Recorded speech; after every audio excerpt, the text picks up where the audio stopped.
আরে একজন পুলিশ অফিসারের ফোন এল, বলছেন যে আমার নামে থানায় এফআইআর করা হয়েছে। বাবারে, এ কি হলো? উনি বললেন যদি আমি সন্ধ্যার মধ্যে 50,000 টাকা না দিই তবে আমায় গ্রেফতার করবে।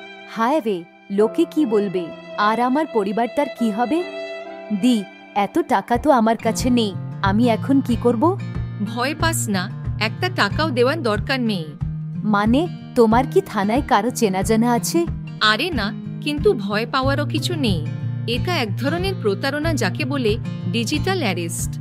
প্রতারকেরা নিজেদের পুলিশ বা অন্য কোনো সরকারি অফিসার বলে ফোনে ভয় দেখায়, যাতে তারা তোমার কাছ থেকে টাকা আদায় করতে পারে। জানিস, আসল পুলিশ কিন্তু কখনো ফোনে এফআইআর নেয় না। ওহ, মানে এটা শুধু ভয় দেখানোর একটা কৌশল।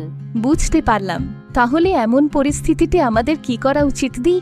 প্রথম কথা, একদম ভয় পাস না আর ধৈর্য হারাস না।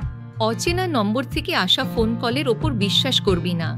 যদি এফআইআর এর কথা বলা হয় তাহলে স্থানীয় থানায় গিয়ে সত্যতা যাচাই কর। কখনো ভয় টাকা ট্রান্সফার করবি না। ঠিক বলেছ দি।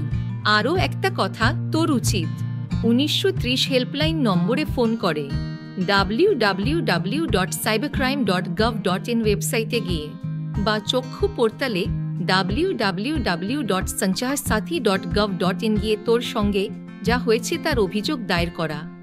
এতে প্রতারকদের ধরতে সাহায্য হবে।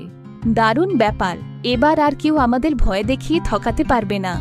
একদম ঠিক বলেছিস। চল এবার নিশ্চিন্তে মেলার আনন্দ নিই।